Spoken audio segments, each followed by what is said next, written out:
and it wasn't long ago. You changed my world, and you're in somebody's arms tonight, and I'll be thinking I'll be alright. Yes, I'll be fine when I've no more tears to cry. Yes, I'll be fine when I've no more tears to cry.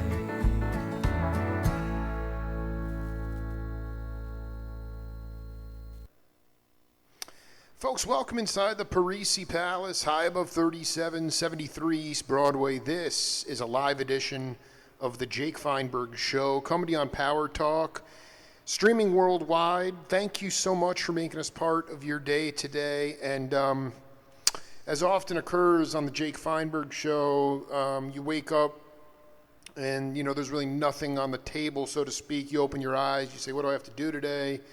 And then all of a sudden, your plate is full of love and camaraderie and language and conversation. And my next guest is somebody who I just got hip to a few months ago because this drummer Arthur Vint, who's a legend in Tucson, and then he split back to New York because he's the bartender at the Vanguard, also a ridiculous drummer.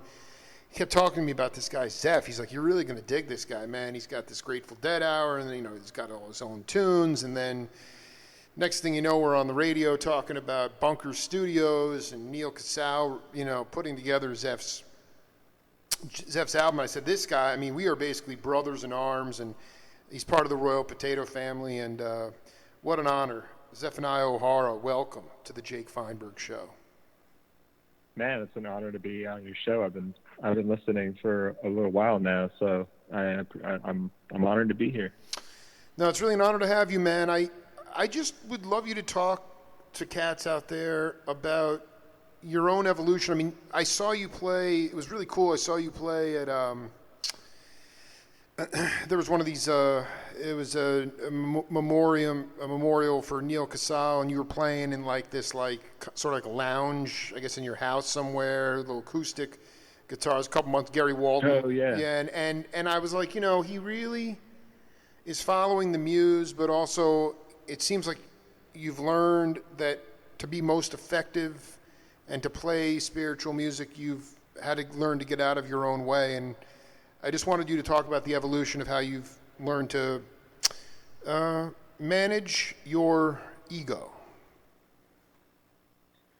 That's a really good question. It still seems to get in the way a lot, but it's an ongoing thing. It always does. I'm saying, but when I saw you, I just saw your face. I saw your approach to the music, your attack, and it was like it wasn't rushed. You weren't worried about things that. You've been around the block, I guess that's the point. Yeah. Well, I've always approached music in some way. I grew up in a church, with hearing that kind of music, and that's what that song that I was playing for that event we were doing to try to raise more awareness for the fund that was going for the Neil photography book and all that stuff coming out. And so that song actually I wrote about my first spiritual experience, if you want to call it that, as a child. The first time you hear goosebumps, there's an actual scientific term for it. I should know this off the top of my head now, since I need to tell people. I'm sorry. I need this. I'm focused. The word that I refer to is it's not the word you're searching for, but it's called descarga, which was what Mongol Santa Maria, when they would play, of course, Santeria is it's not the African term, but they would play spiritual religious ceremonies with drums, and you'd have descarga, which is like a spiritual release coming from your brain. And you're talking about a spiritual release.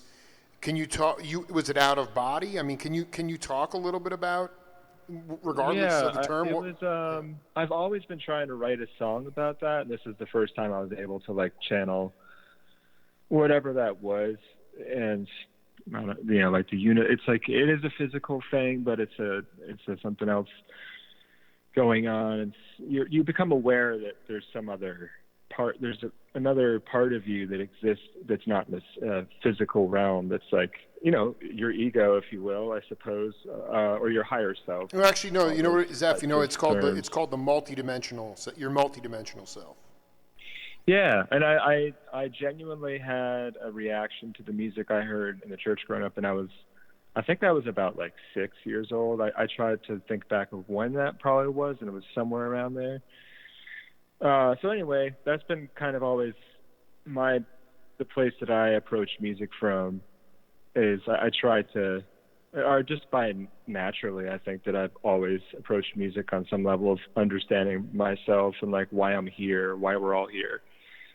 And so hopefully that's a good way to sort of push the ego out and like connect more with the higher, meaning of things without getting too religious, because I think it transcends that.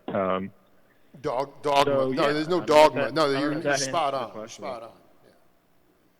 Yeah, and I think that's just something I'm always approaching in my music from a humble position of I don't know a lot or enough about what me even or like what we're all doing here, that I find music to be an interesting tool to explore that, because and I'm sure you've interviewed so many people, so about this whole thing where people feel like songs come from somewhere else, or they exist in another universe, or their own universe, or their own character, or actual maybe an entity of some sort.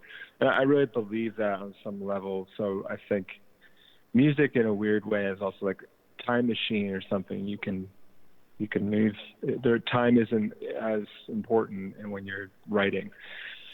So, no, you're. I mean, dude, you are just. I come from. Yeah. I mean, I guess maybe the better question was not so much because the ego and like management of it, or the wanting and the craving, or the desires and all the things that the habitual nature that gets in the way of our true. I mean, your true nature is very pure, as is mine, but mine gets covered up sometimes with my habitual nature, and I just.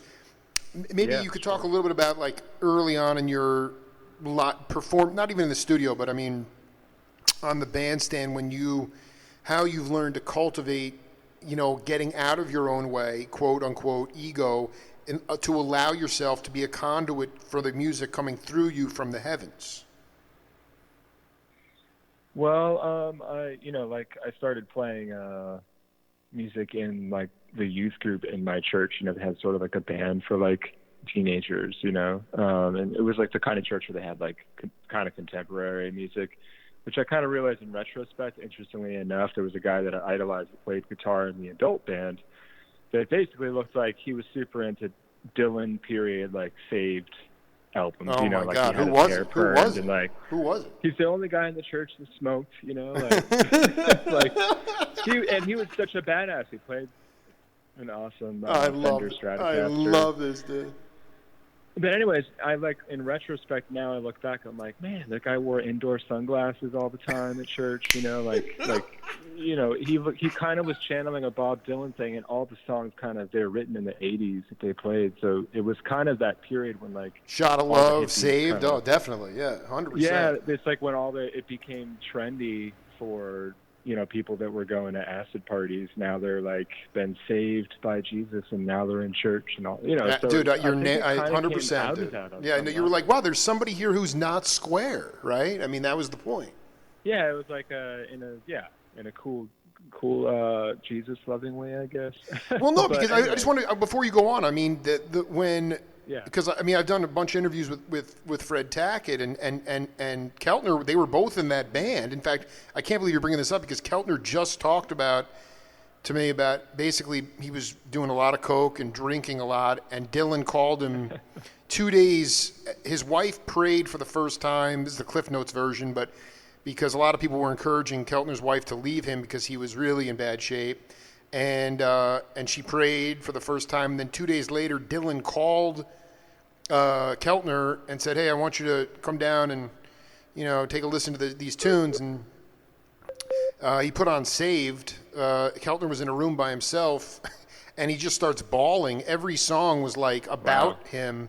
But then when they went on tour, Tackett said it was remarkable because you had like all the old Dylan fans, right? The Highway 61 people who knew Dylan from that time, and they're like, "Okay, what is this? What is this Jesus thing?" But Dylan never cared about the Billy Graham Crusaders stuff either, so he never appealed to that crowd either. So it was kind of like, hey, we can all be Jesus loving together, and the music was just freaking rocking. So I can imagine seeing somebody in the church. It's always invigorating to see somebody going to the beat of their own drum in a sanctified setting. Continue, please.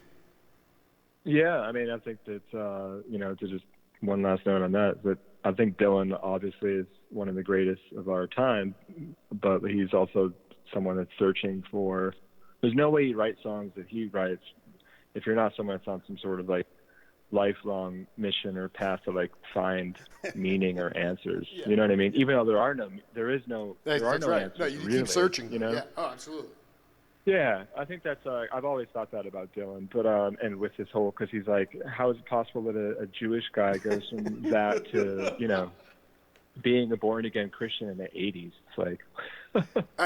Anyway, it's just Go ahead. I mean, so the older cat. I thought you were going to say he was like some guy out of the Second Chapter Acts or some unbelievable. Christian rock was incredible for a while in the early 70s because you used to be able to have non-denominational cats play on those records, and then it became more like an inside group. Anyway, so you were in the church, you saw the head cat, he wore shades indoors. Yeah, he's the only guy that smoked cigarettes that I ever saw smoke cigarettes. He'd always be smoking a cig Sunday morning, like before service or something like. But anyway, he was like a Vietnam vet, so I really idolized him, and then once I got old enough, I started playing bass with the church youth group band. Then eventually I got a guitar and started playing acoustic guitar. But to get back to your original question, how did I learn how to? I really feel like I learned through that church setting which is all about repetition in music and stuff like that, with the way you sing lines over and over again. I really kind of learned how to channel something or get people stirred up on some deep level, through music, through a repetitive, type of singing and playing, which I think still obviously affects me today. And, it's my music doesn't sound like that per se, but it's always going to have an influence. And I think that's why I think I stumbled upon country music is the one format that you can, at any point in your life, you can grow into this sort of.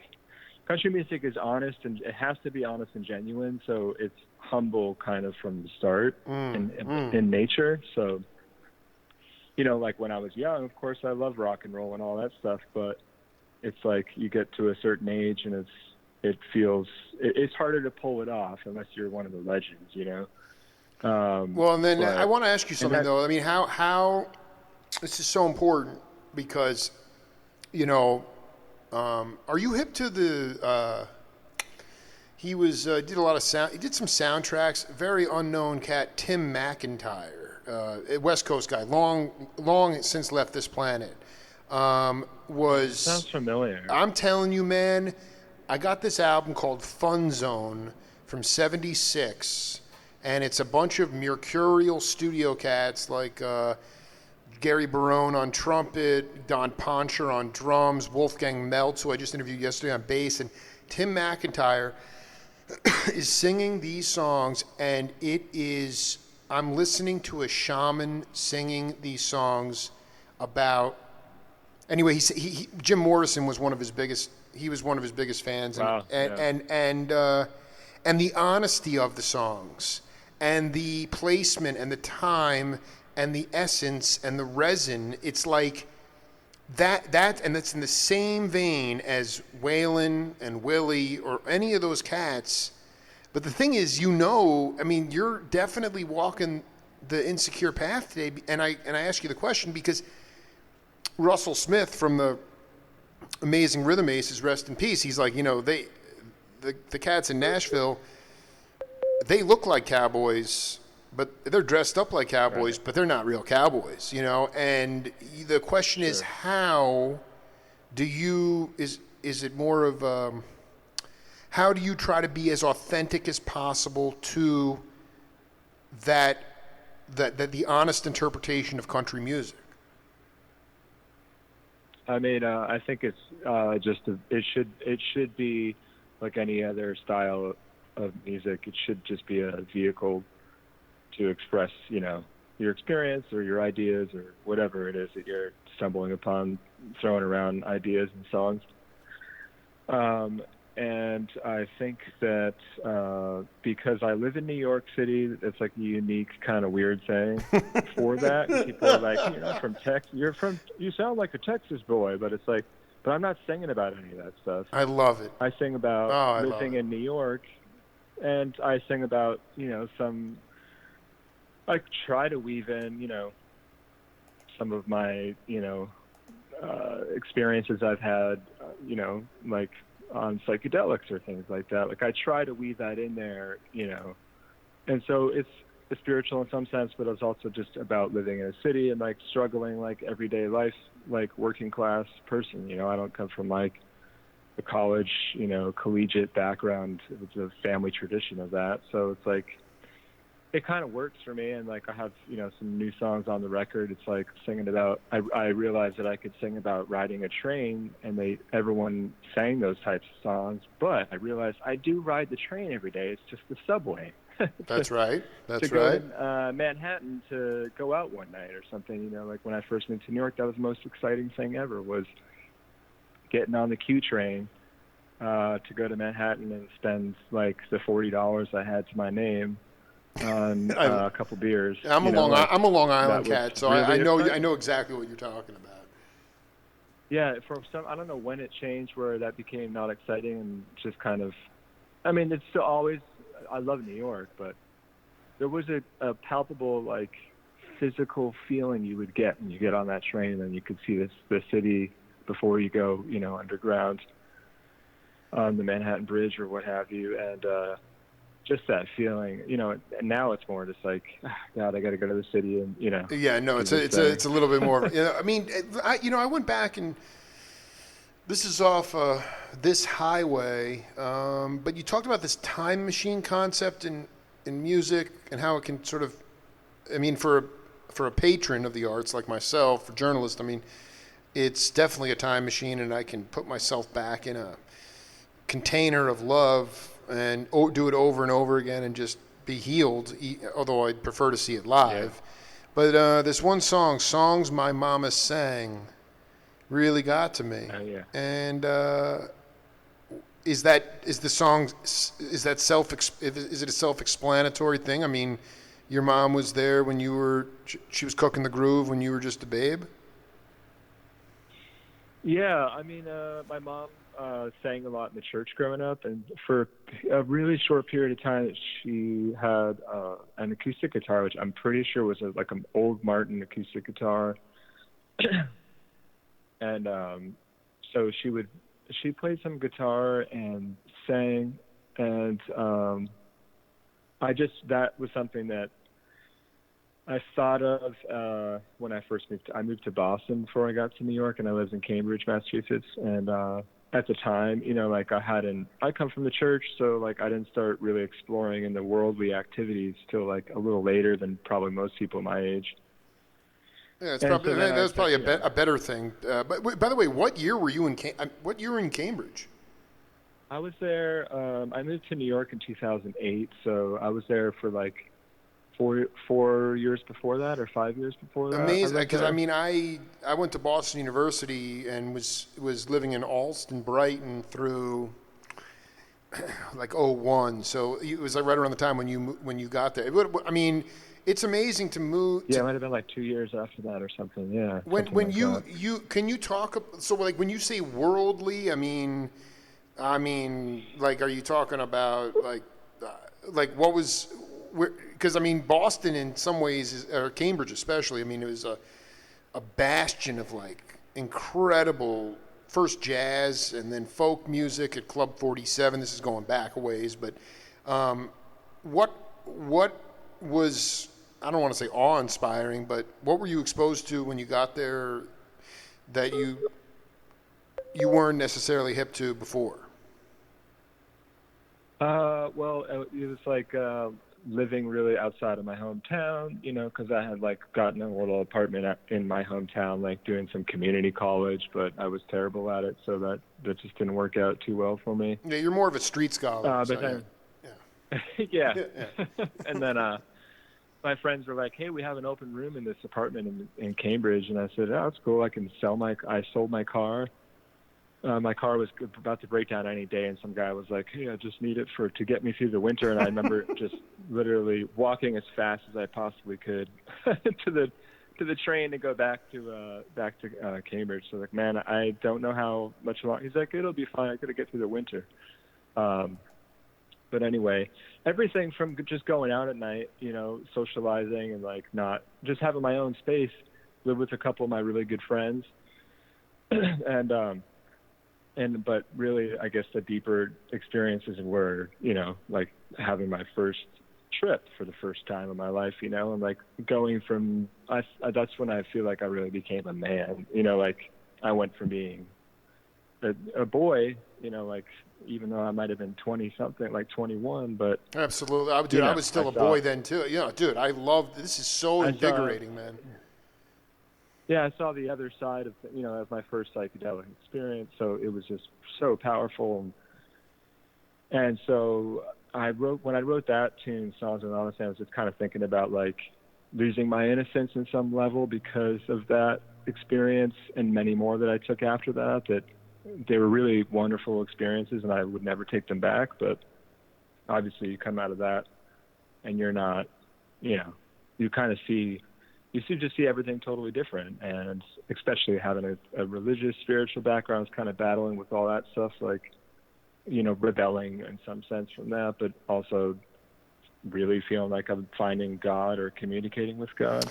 But anyway, so I wrote that in that song. It's like, you know, in the difficult times and feeling, you know, struggling with depression or whatever, just with my job, hating my job or like not feeling fulfilled in my life.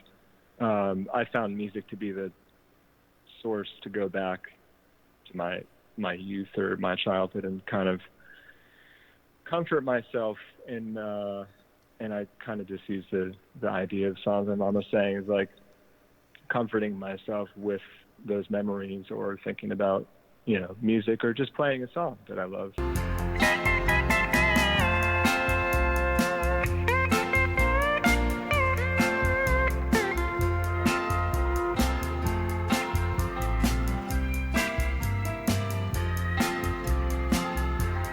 This old world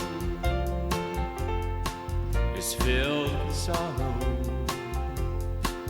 No more sweet songs or lullabies, just old wars and deception. I can hear my mama cry. Now I'm young,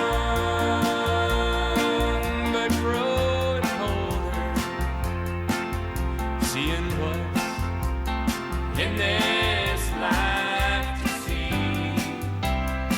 Alone at night by my bedside, I sing the songs my mama sang to me. I sing the songs my mama sang to me.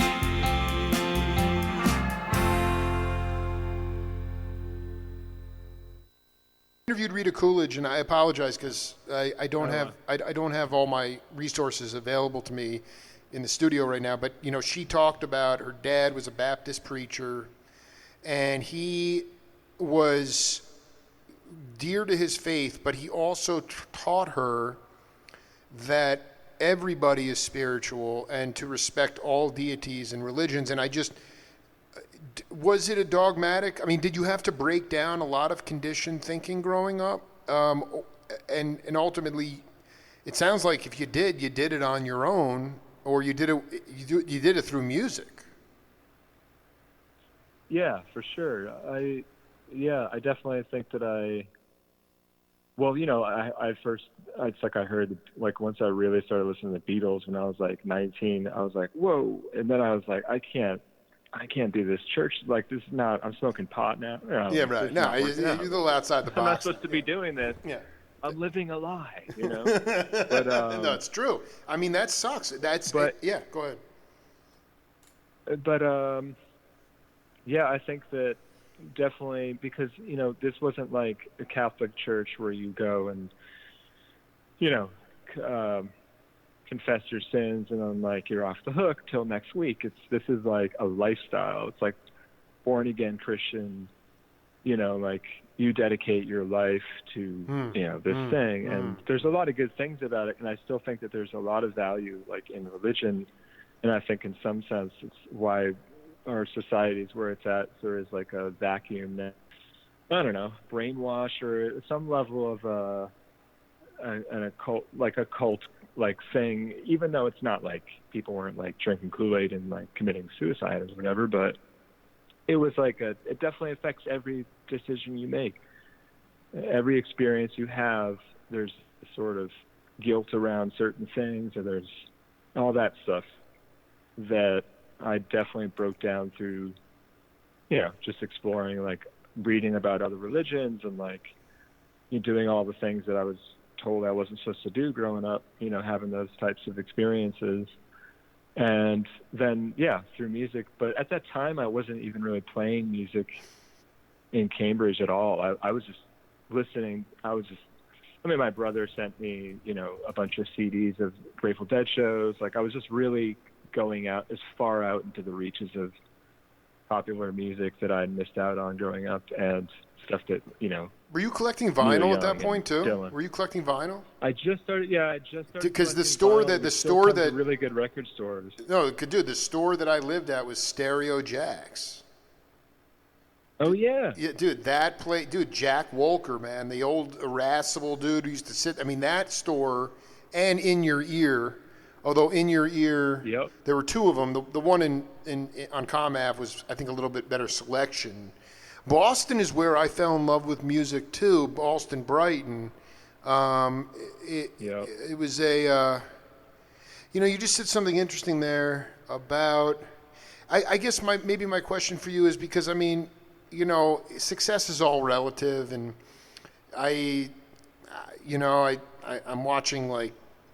Sports. I did baseball on the radio for a minute. I was really a sports fanatic first before I tapped into being a music freak. And I can see people, like LeBron James or people, they're playing to no stadium. They're not playing to an audience, but they're making an insane amount of money, and they're pushing these people. I mean, they're pushing the sports because it's $1 billion business. And the music business is, in my mind, more important, equally. I mean, there's no business left, but I'm saying that music is equally important, and yet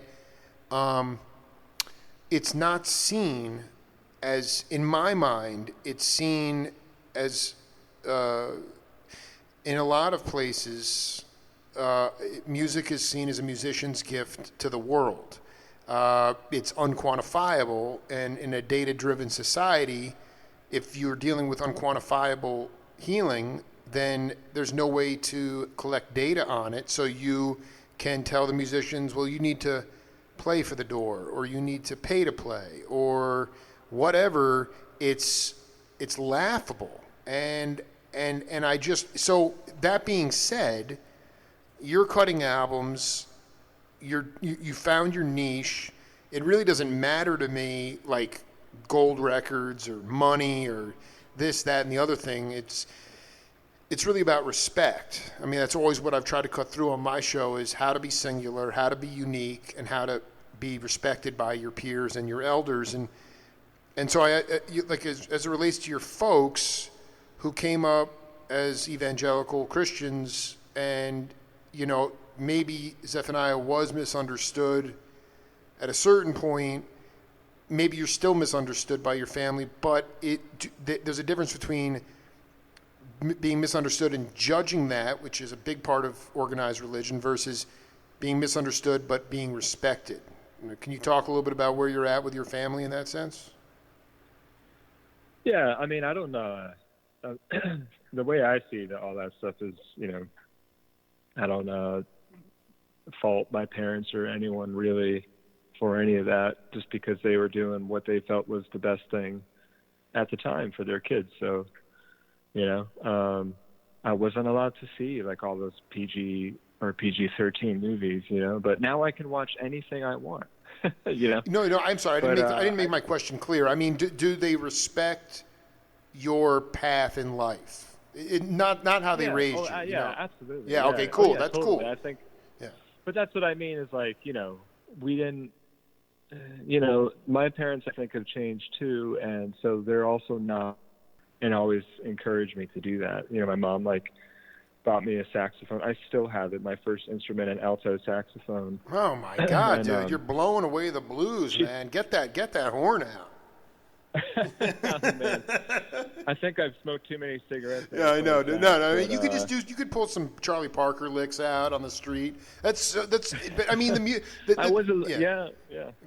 I mean, the music was always part of your life, but it was maybe like exposure to the blues, or that took a little bit. That was more your Cambridge years. But it's really cool to hear.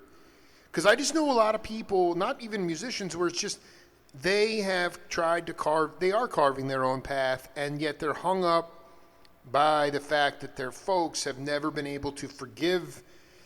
I don't know what the right word is, but they just were disappointed that their kid never pursued that same existence. And it's nice to hear that your folks have also evolved along the way. Yeah, totally. I mean, they've always been. I mean, a couple of years before I put my first record out, and then I started late in the game, I guess. But my dad was like, "I still see you playing music," and I'm like, "Dad, because there's no financial hope or future for me to do. I can't do that, Yeah. And I remember just being actually kind of frustrated with him. But it's funny because here I am now, So it's interesting how that all comes around. It is, no, but it's I freaking love it. I mean, I'm reading up Kevin Calabro. The write-up here is it says adopted hometown of Brooklyn, New York. But before we go on, I remember doing a lot of psychedelics on just driving that lonely winter road, I think 93 to 89 or 89 to 93, going to Burlington, going through New Hampshire. Did you wind up hitting any kind of musical circuit during your time in Cambridge? No, I honestly, I just had this 16-track digital recorder, which I saved up $1,000 when I was 19. I had this job where I worked in the mall and sold cell phones when everybody wanted a picture phone, it was like flip phones. Oh, you were the Watertown Mall or something? Oh, I think I might have actually done a shift or two there, but I was just one of those. I love it. I love Zephaniah. Yeah, go ahead, man. Yeah. One of those kind of scummy guys. Yeah, it was fun. Yeah.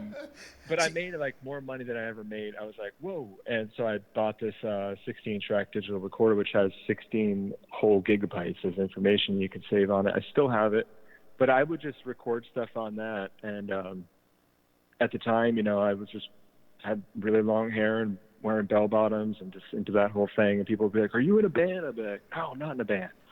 I just record in my bedroom now and then for fun. I'm not in a band."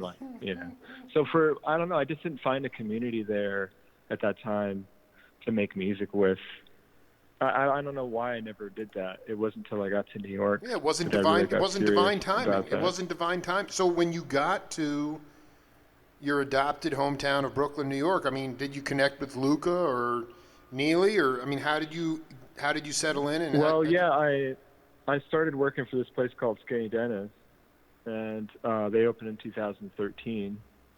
And I was playing around before then a fair amount for a couple of years before that, but then Skinny Dennis opened, and it just became this like epicenter for like all of the best musicians in New York, like John Coward, a piano player. I don't know if you've heard of him. He's like a jazz guy. Dude, it's the nastiest. So It's the many nastiest. Luca, It's the greatest freaking place in the world, dude. I love it so much. Yeah, it was just one of those places where, and all those guys are like, hey, I'll play at a bar that's really cool that like pays well, and I'll play some country music because it's a country themed bar. So it's like, of course, those guys can play that because that's like a big part of that music anyway. So I just got to meet all those guys naturally, and then I eventually convinced a couple of dudes like, hey, like I sing a little bit. Do you guys want to do a night or something? And they're like, yeah, it's $150, like that's great for the night, that's but great. I'll do it for sure. Yeah. But damn, I got to get better and figure out how to do this. Is that how quickly did you meet? I mean, I have never actually personally met him. I haven't personally met a lot of cats, but the guy who kept raving about you and pushing me to interview you was Arthur Vint. And how did you connect with him? He loves you, man. And there was, I mean, we're going to have to do like multiple parts to our interview, but was he one of the cats in the original Zephaniah quartet or trio, or who was in that original group? Well, it's funny you should mention Arthur, though, earlier on. It was so funny because I was going to tag him. Like, dude, Jim Keltner. Dude, you please tag. No, dude, dude, that was my 5th interview with Keltner, dude. I mean, it's just, he's like, call anytime, Jake. It's unreal, man. Go ahead.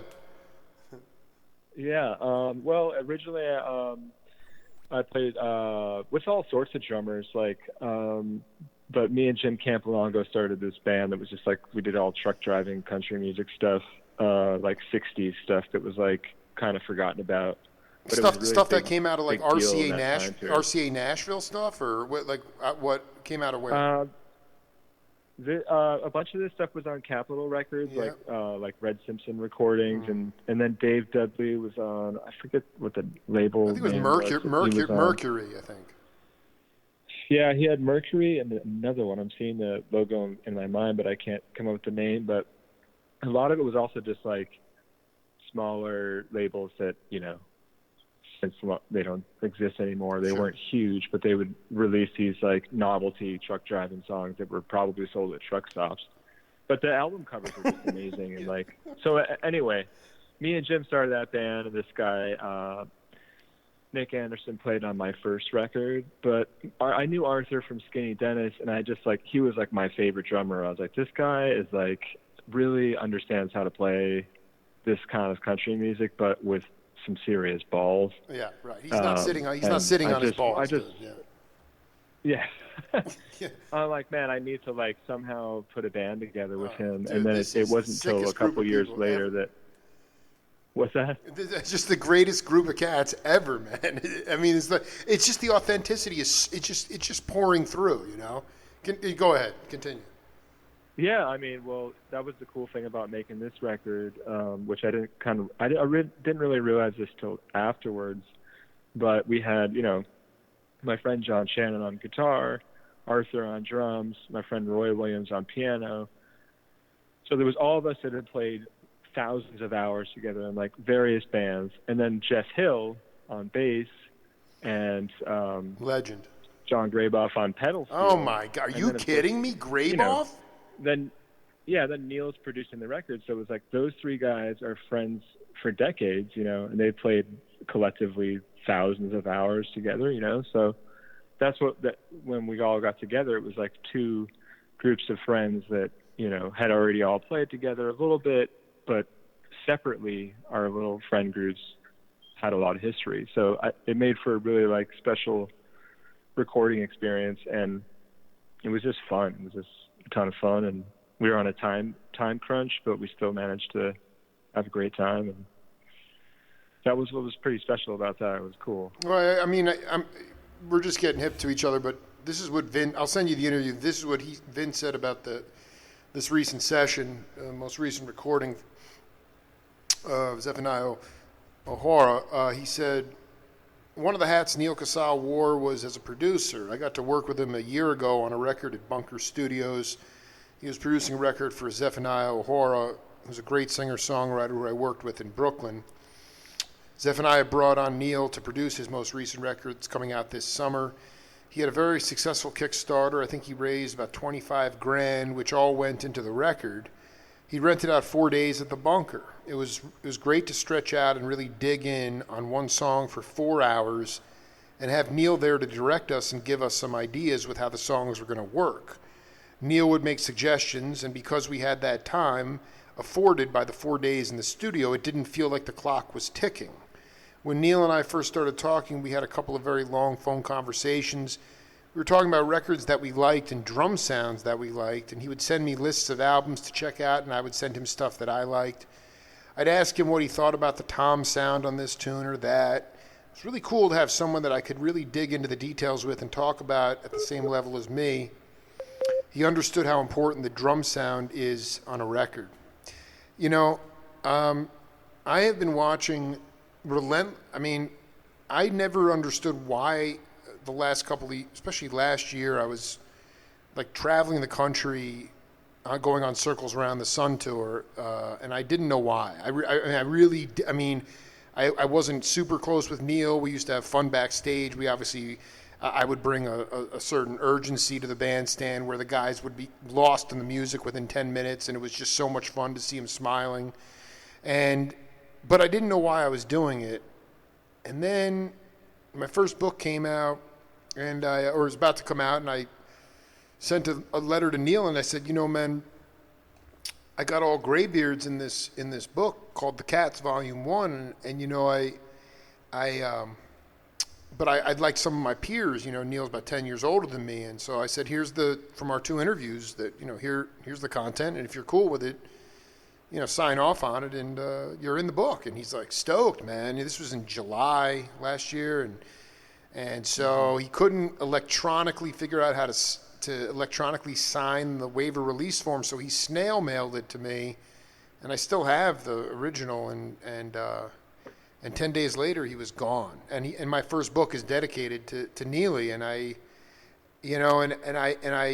feel like, even in this time of coronavirus, in my own way, I can't stop watching these videos of Circles. It's just healing to see him, and the way Arthur talked about just his aesthetic, the kind of drum sound he wanted, the fact you guys didn't have time pressure, and you were able to really not get things perfect, but get things real. And I just wanted you to talk a little bit about your relationship with Neely, and also, people don't think of him as a producer, but what made him a good producer? I think what made him a good producer is that, first and foremost, he's definitely a songwriter. So obviously he's got his own amazing catalog, quite a vast collection of recordings. So he has, I knew right away after speaking with him for the first time, once we decided we were going to work together, that he's someone that had a reverence for the song. He was like, man, this one song, we really need to, I don't know how it's going to get recorded, but we just need to this is really important. He was all about serving the song. And one of the other people that I've met that's like that is John Graboff. John Graboff is also like that, which is interesting because he's not really a songwriter per se in the same way. He's just a stone genius. Yeah. He's just a freaking ridiculous cat. But yeah, they serve the song. Yeah. They hear something about when Neil would say. So what was it? It was something within the story that spoke to him, and he said this is. Because like he said, he couldn't totally envision how it was going to be recorded, but something sucked him in. Yeah, he just was very adamant about making sure that whatever was played by the band didn't get in the way of the song, you know, like didn't get in the way of the message or the spirit of the song. And that was like pretty high, like the highest priority on his list. So, which of course I appreciate that as a songwriter and the person making the record. And so that was just one of the main major things I think that just made him so good, and all the experience that he's had and all the amazing people he's played with, all that like adds up to like the way he interacts with you, and it, you know, he would just get us to a good place, and he would help me through all my singing, like, you know, just got me to like get more emotionally connected with it, and that was like I'd never had yet to experience something like that. So is there any way to like, describe that in words? like, I mean, that's because you're coming out of the church. I mean, you know, out of you it know, wasn't like how do you get more emotionally it was like, connected to something? I don't know, you know. Yeah, I know. That's the yeah, it's amazing just a feel. thing. He yeah. was just, it was just like, I don't know, the tone of his voice or the way he communicated with me would allow me to feel more opened up in the moment or something like that, you know. But you hang out, and sometimes it'd be a couple of us, and we would just be so pumped about the takes and just be like, man, and then just get to know each other more and talk about all sorts of stuff. So that was also a big part of the connection, where he started to feel like he really kind of felt like an older brother to me or something, you know. He's only a couple of years older than my actual older brother, so it was a kind of a similar exchange, you know, like he was a mentor, but also it was like just really, really great.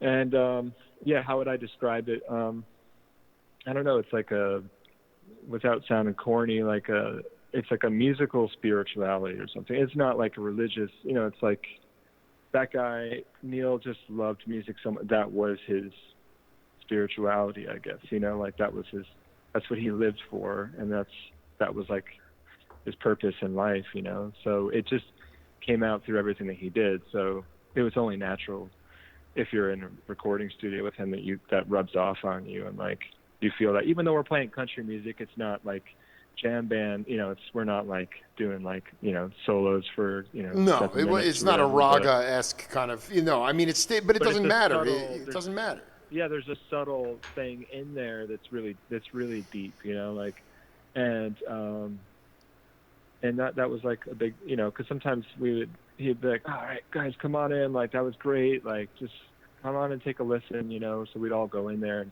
he would sort of do this. I joked about this in another interview or something I wrote, where he was sort of like, he did this like conducting thing, like, and he kind of danced a little bit. Oh, like, I love it. I love it. Looked at you in the eyes, like, be like, that's the moment, like, yeah. You know, like, you know, it's like that kind of thing. And it was like, man, dude, this is a freaking blast, man. You know, like, and the title track, you know, that's like, we just weren't getting anywhere with that, so that was probably the most special moment, listening to the music, the actual title track. So that was the one where he was like, we got to make sure, if it's just you and Shannon playing guitar, I don't know what it's going to be, but we got to find the right spot. We all ended up just getting in the room. Jeff Hill got Zephaniah bass, and like Grayboff came in with a resonator guitar, and everyone else played acoustic guitars, and we all just sang the song together. And then we found the tempo, and like the feel, and everything was in the right spot. So then, like, that was one that Neil actually went out and like just played the acoustic guitar for that recording live with the band, and I just sang. Was the you know, like, yeah, no, I mean, this is like so that the title track, I mean, was there any overdubbing at all on this album? Oh yeah, there was plenty of overdubbing. Really? Okay, so why? Because it wasn't. I always have this flash to like, you know, going back to like just, I don't know, you know, I mean, you know, Steely Dan did tons of overdubbing too, but I mean, going back to that idea of like everybody in a room, couple of mics, everybody has to balance themselves, first or second take. I mean, when you have someone like Jeff Hill and Gray, I mean, to me, like, I mean, anyway, part of me just has an idealistic view of just everybody hitting it at the same time, even if there's some imperfection is perfection, you know? Oh yeah, I mean we didn't do the kind of thing where like, all right, let's record the drum track Right, now. right, Like right, it right, wasn't right. that kind of Right, thing. It's right. like we were all in the same room, playing together and trying to get that live feel, and then pretty much all of Grayboff's stuff, like because he had moved out of New York to Santa Fe, and so he only had so much time in New York, so it was like. And Grayboff's great like that anyway. He just is like, I got my part. That's why I love him so much. He works out these amazing, like, little masterpiece parts that make the songs really stand out, And actually, so he just played all his parts. I mean, the word about that was also about Neil when not in the producer role, but as a guitar player, he also was able to carve out great parts for songs as a guitar player too. Yeah, I mean it's kind of it's a rare thing. And a lot of people, I don't know why that is, but some people just don't know how to do that well. Yeah, so, it's interesting about. I mean Zephaniah, like,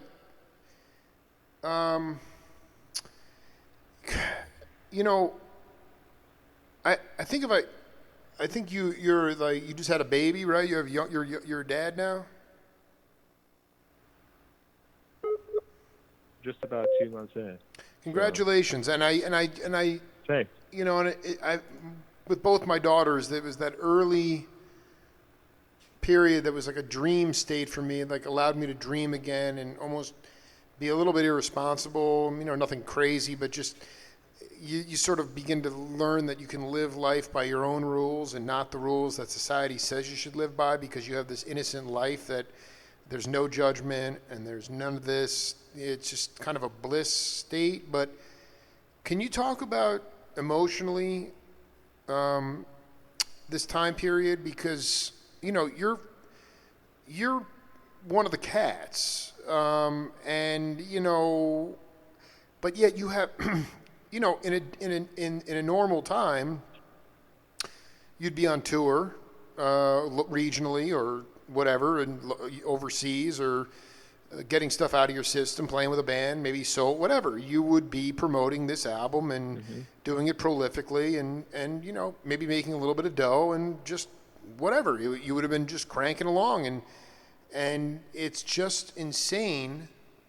That, it's so hard and humbling for me to realize that, indoor spiritual communal music, I just don't know when it will ever come back. And when it does, I don't know what it will look like. And I just want to know how, obviously having a baby is great to stay in it's good to stay in the moment, but as a musician, maybe you can talk to your peers about how you're handling this extended pause. Yeah, I think I'm just taking it like one day at a time. Really, it's obviously unprecedented. When people have been saying that about a lot of things over recent history, but it really is, unprecedented. I think I've been spending a lot of time reflecting. Even though I knew, like, working for Skinny Dennis and playing all this music with all these people all the time, that I really appreciated it in the time. But now I'm like, wow, I really took that for granted, because it's just like that. Everything is no longer happening for however long that's going to be. Let me ask you. I'm so glad you said that, because you're the first one to be honest enough. Not everyone's been honest, really, but the idea of what does it look like to take something like that for granted? It was just like the greatest place to play. The money wasn't great, but you like honestly thought it was always like, you never thought anything could take it that kind of. Even though it wasn't the most glamorous thing, it was sticky bars and, old trinkets everywhere and cool things like that. What does taking it for granted look like? And then, maybe vow is too strong a word, but have you committed sort of been like, I'm never gonna take this stuff for granted again?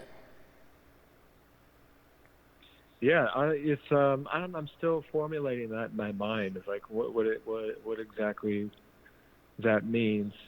Um, but yeah,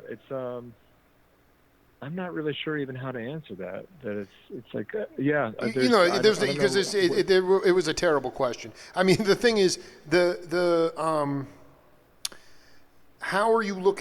What is your? I want I talked to Keltner about this. Jim Keltner doesn't need any more money, but I mean he's living a good life. He's not going to starve to death, and he's got an amazing wife. But I mean, I worry the longer this goes on, truly, that creatives, organic musicians, people like yourself, and there's a lot of them. The longer this goes on, and the more restrictions, and the more independent venues, whatever.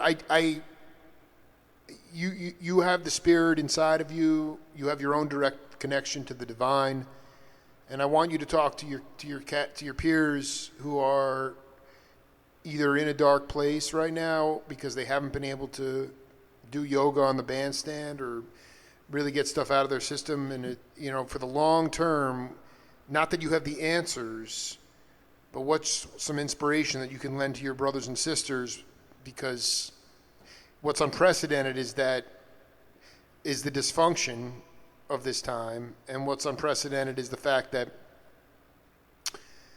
you lose. I mean, you get 14,000 downloads on Spotify.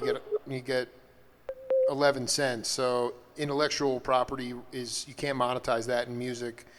You can't write a record and then hope it sells 1 million copies and then go on a tour and write it off as a loss. The only way you make money is being a road dog, and none of that can happen. So, what's your words of wisdom? I just don't want people to get into a dark Neely had no idea that this was coming, but nobody also saw what happened coming, and I don't want it to happen to anybody else that I care about or that people care about, Yeah.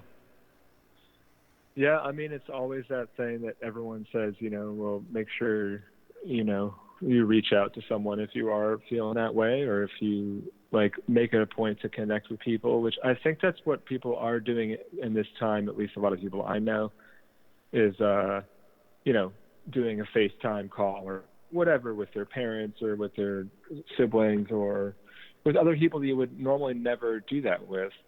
So making some kind of connections with people a little more often, like checking in more. And then as far as, as a musician or musicians, I guess to me the best survival strategy, I think, would be to just try to listen to as much music as possible. Yeah, dude. Yeah, man. Yeah, man. I love it, man. I started this. I started hosting this. Dude, I'm gonna jump on. I'm gonna be the biggest freaking great Dude, I mean, because listen. I got to tell you, the only thing I play. I mean, my daughters get a steady diet of eccentric music from Jake Feinberg, but the only thing that we listen to in the car is early '80s live Grateful Dead. They are on fire. Everybody, everyone wants to rag on that time period. You know what? It is the most urgent, burning, visceral. They're off the railroad tracks. They're back on the tracks. It is burning. And so I mean, dude, I'm jumping on the Zephaniah Grateful Dead hour, and because that was what Vint kept. He's like, "You're gonna love this cat." He kept telling me because you have that talk about this. Because, dude, I'm going to be upset. I just want to do an early '80s Dead hour with you, man. People got to hear that music for what it is, man. I actually saw your name on the archive when I was like, because every week I try to just pull up stuff from that week or close to those dates if I can, and just find the best possible Matrix recordings. And I'm a member. I got invited to a couple invite only blog things, sure. Like jam blogs. Sure. So I've already been collecting this stuff for a while. And I was running a Dead Night at Skinny and a couple other places with friends, and then this whole lockdown thing happened. So I said, hey, why don't we just do a Dead stream, and I'll just host it and just play clips of play a little trio, little suites of tunes from whatever year I want to feature in that moment or that week. And so actually I've been doing tons of early 80s dead but I saw your name on the archive for a Red Rocks show in 82. Oh, dude, I'm telling you, dude, I July cannot. of 80. July Dude, of it is. I'm telling you, the greatest. I mean, yeah, the write-up is separate. I mean, I'm separation of Dead and Stayed on the archive because, dude, there's the soundboard that came out of that first night. For some reason, Jerry maybe he was too hot on the stage sound, so he didn't even wind up in the board mix. So all you hear is Phil and Brent, and it's freaking classic. I mean, Phil's throwing bombs off the red. I mean, the other one, the second set is truly historic. Brent Midland era Dead, and you know, all the guys from Naropa were showing up. But yeah, man, like, I mean, I'd love to collaborate with you because, I mean, that's the only period that I listen to of the Grateful Dead, man. It is the greatest. Yeah, I mean, they are the greatest, really, the most. I mean, you know, and that's, you know, I mean, I can't even formulate words. I'm so geeked up about. I mean, that to me is like. So you're telling me that you take a little sampling and then you'll do a little social distance trio with some cats and stream it, or are you actually playing the? Oh no, Yeah. I meant like a trio of tunes. Like maybe I'll pick like Interesting. 3 songs from When's the next dude? I Today. try to build a show out of it. You know what I mean? Oh my God, dude! Because you know like, today, this is the little-known Jake Feinberg, 8482 Keel Auditorium, Brent Midland special, second set. Never Trust a Woman, Estimated, Terrapin, and then one of the greatest Brent era jams out of Terrapin into drums I've ever heard. I'll send you the soundboard. But yeah, if you need some help, I would love to be part of that, man. I freaking love that stuff. Obviously, I love the Dead, but it's doing that like everyone hangs out in the chat room and like everyone's like gives a little play-by-play, like they're almost at a show. Oh my God, forget about it, dude. And my older brother is on it all the time, of course, because he's a huge head too. And but he has like on Thursday night he does a thing called WFUZ, which is like he plays records live from his like shed out back of his house and is in this other character.